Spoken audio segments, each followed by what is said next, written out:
Hello everyone, I am Anisha. Welcome all of you to my channel, that is Virtual Classes. As you can see in the screen, this is the cover page of your class 7 English Purvi, okay?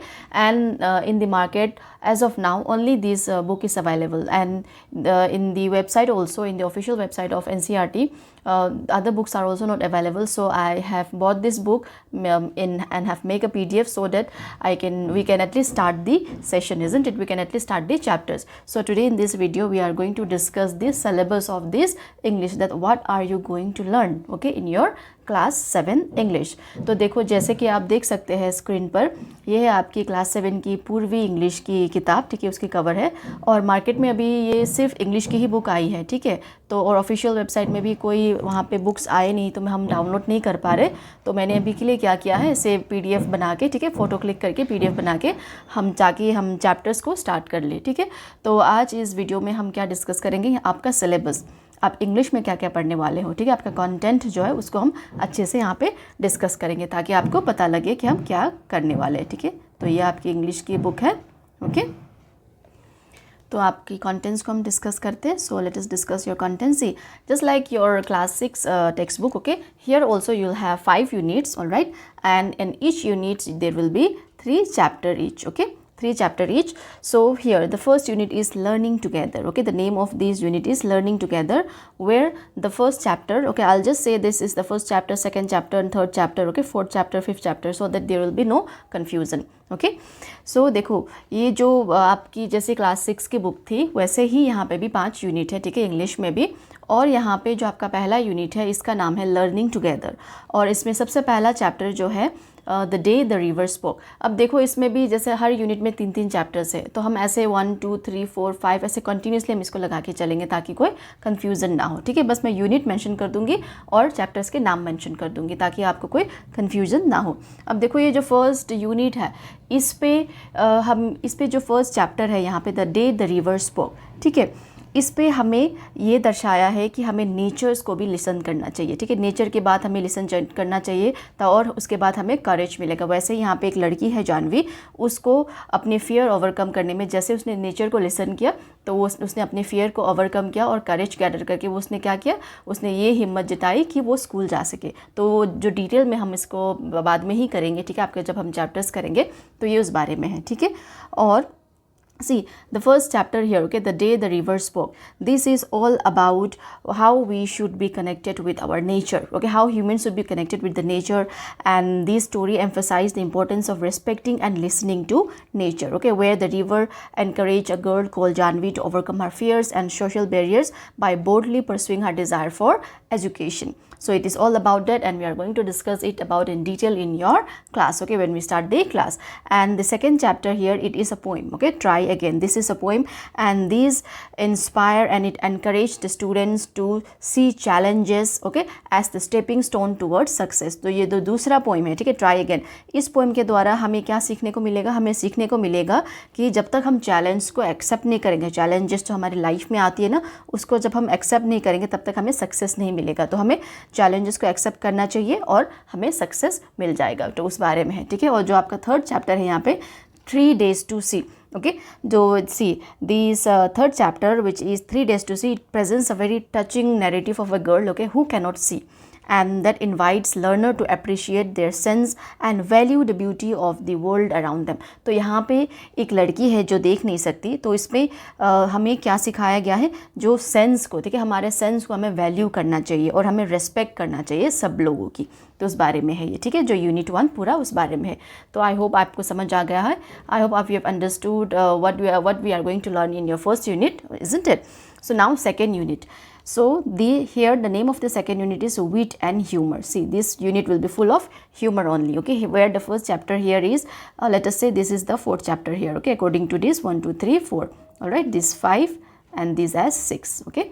So here these the fourth chapter, that is animals, birds and Dr. Dolittle. So here this engages students, okay, with light-hearted story where there are poems and play, okay. And in these tale of animals, bird and Dr. Dolittle, will help student to explore the idea of a doctor who learns animal language. Okay, and he doesn't only communicates with animals but also treat them with very empathy. Okay, with very nicely. तो यहाँ पे देखो ये जो first chapter है आपका unit 2 का, जिसको हम फर्स्ट चैप्टर का नाम दे रहे हैं, ठीक है, इसमें क्या है, एक डॉक्टर है जिसका नाम है डूलिटल, वो एनिमल्स के बारे में केयर करता है, वो एनिमल्स के लैंग्वेज को सीखता है ताकि उनको समझ सके कि उनको पेन कहाँ पे हो रहा है, क्योंकि जैसे हम तो बता सकते हैं ना हमें पेन कहाँ पे हो रहा है, वैसे एनिमल्स तो नहीं बोल सकते। तो यहाँ पे इसमें क्या दिया हुआ है, ये डॉक्टर जो है एनिमल्स की बहुत अच्छे से केयर कर रहा है, ठीक है, तो उस बारे में है। और आपका जो ये दूसरा चैप्टर है जो है the second chapter that you have in your unit 2 is that a funny man. Okay, a funny man, this celebrates humor which can be like little unfamiliar and it sparks a sense of curiosity and amusement. तो ये थोड़ा सा funny है जिसमें humours वगैरह है, जिसमें आपके अंदर थोड़ी सी क्यूरियोसिटी को जगाया जाएगा, ठीक है।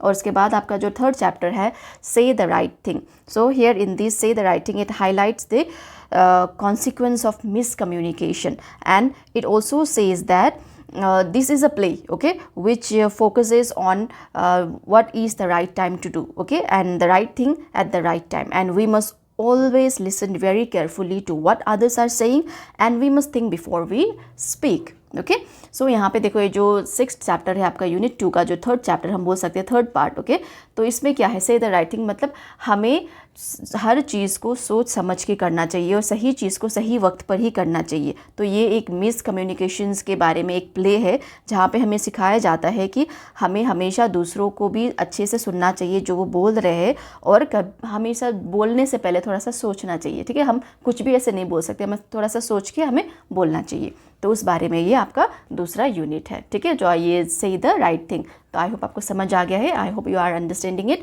सो what we are going to learn, so in your third unit, that is dreams and discoveries, okay, the name of the third unit is dreams and discoveries.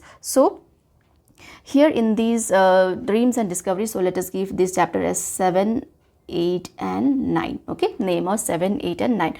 So my brother's great invention, the first chapter here, this is the 7th chapter, is my brother's great invention. So here in this play, okay, in this play what you have been taught is that you should, in order to discover new thing, okay, there is always a phase of trial and error, okay, without making error, without failing anything, we are not able to discover any great invention. So it is all about that, okay. तो इस chapter में क्या है, यहाँ पे जो माई brothers great invention है, इस पे ये बताया हुआ है कि कोई ग्रेट इन्वेंशंस, कोई ग्रेट डिस्कवरीज के लिए हमेशा ऐसा नहीं होता कि फर्स्ट टाइम आप ट्राई करोगे और फर्स्ट टाइम में ही आपको सक्सेस मिल जाएगा। आपको वहाँ पे ट्रायल और एरर को, केस को भी गुजरना चाहिए, ठीक है, उसके फेस से भी आपको गुजरना चाहिए। आपको फेलर वगैरह मिलेगी, लेकिन फिर भी आपको हिम्मत नहीं हारना है और आपको उस काम को करते रहना, और इसी तरह से एक हमें नई डिस्कवरी मिलेगी यहाँ पे, ठीक है। तो उस बारे में है ये, ठीक है। तो अब दूसरा जो है आपका पोइम, ठीक है, so next we have the paper boats, okay, this is a poem only, okay, which use imaginary paper boats to symbolize the dreams and aspirations, okay, then where students will be able to reflect on the joy of simple pleasure and universal desire to connect with the unknowns, means यहाँ पे छोटी छोटी चीज़ों में हम कैसे खुशियाँ ढूंढते हैं, उस बारे में है ये जो पोम है आपका, ठीक है, paper boats. All right, and next we have your 9th chapter, that is north, south, east, west. देखो इसको जैसे ही ये नाम आ रहा है नॉर्थ, साउथ, ईस्ट, वेस्ट, इसका मतलब हमारे कंट्री के जो डाइवर्सिटी है उसके बारे में हम जानेंगे। नॉर्थ में कैसा है, साउथ में कैसा है, ईस्ट में कैसा है और वेस्ट में कैसा है। यहाँ पे एक लड़की है जो एक्सप्लोर करेगी इंडिया की डाइवर्सिटी को, उस वहाँ के लैंडस्केप को उसके पेरेंट्स के साथ, ठीक है, तो उस जर्नी में हम भी उसके साथ चलेंगे। So the 9th chapter here, that is the last chapter of these unit 3, okay, here from the name itself we came to know that north, south, east, west, isn't it? So here we are going to discover about the diversity of our India, okay, where a little girl is exploring the India's diverse landscape with her parents, okay, and where she will be observing each part, okay, or the parts of the north, south, east, west, and she will be appreciating the country's rich culture and natural heritage. तो यहाँ पे ये भी होता है कि जो हमारे इंडिया में कितना अच्छा कल्चर है, कितना रिच कल्चर है ना, उसके बारे में भी यहाँ पे दिखाया हुआ है, तो उसके बारे में हम यहाँ पे पढ़ेंगे। तो ये था आपका यूनिट 3 के बारे में। अब यूनिट 4 के बारे में चलते हैं। देखो यूनिट 4 जैसे ही आपका नाम यहाँ पे ट्रैवल एंड एडवेंचर, तो ये सारा किस चीज़ से रिलेटेड होगा, ट्रैवल्स के साथ रिलेटेड होगा, ठीक है। So this unit 4 it will be related with travel. So here will give this name as 10, 11 and 12, Okay. So this unit will be all connected with travels and adventures only, okay, where it will ignite the student for exploration and aim to cultivate curiosity and resilience and a sense of wonder. And the story here, the first story, the tunnel, okay, here this will take will be going into a very adventurous episode where it will be inside a tunnel only, okay, and highlighting the excitement and discovery and to courage to face the unknown. Okay so यहाँ पे जो पहला chapter है आपका tunnel, जो unit 4 का जो chapter 10 हमने नाम दिया है, ठीक है, इस पे क्या होगा, हम एक एडवेंचरस ट्रिप में जाएंगे, ठीक है, एक एडवेंचरस एपिसोड में जाएंगे जो कि एक टनल में होगा, और वहाँ पे हम बहुत ही सारी एक्साइटमेंट डिस्कवरीज वगैरह करेंगे, हम करेज गैदर करेंगे, ठीक है, अननोन को फेस करने के लिए, तो उस बारे में है ये, ठीक है। तो जिसमें मतलब अपने आप को आप एक्सप्लोर कर रहे हो, सेल्फ एक्सप्लोरेशन जहाँ पे होगा, तो उस बारे में ये आपका चैप्टर है।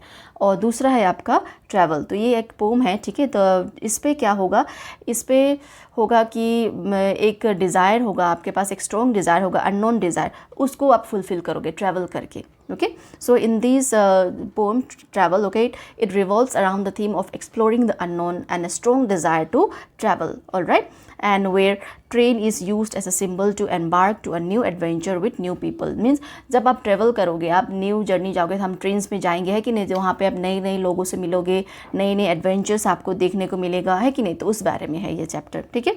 तो अब आपका यहाँ पे जो यूनिट 4 का लास्ट चैप्टर है, जो कि है चैप्टर 12, हमने नाम दिया है कॉन्क्वेरिंग द समिट। तो ये एक नॉन फिक्शन पीस है, मतलब ये रियलिटी के साथ बेस्ड है, जिसमें अरुणिमा सिन्हा के बारे में है, जो कि फर्स्ट फीमेल रही है माउंट एवरेस्ट में चढ़ने की। तो उनके ड्रीम्स के बारे में, उन्होंने अपने ड्रीम्स को कैसे अकम्प्लिश्ड किया, उसके बारे में है ये, ठीक है। तो so the last chapter of this unit 4, that is conquering the summit, okay, this is a non fiction piece on Arunima Sinha, okay, which is the first female to scale Mount Everest and to accomplish her dream. So we'll come to know how she have reached her dream and how she have made her dream come true, okay, and this will inspire the students with her extraordinary determination and perseverance.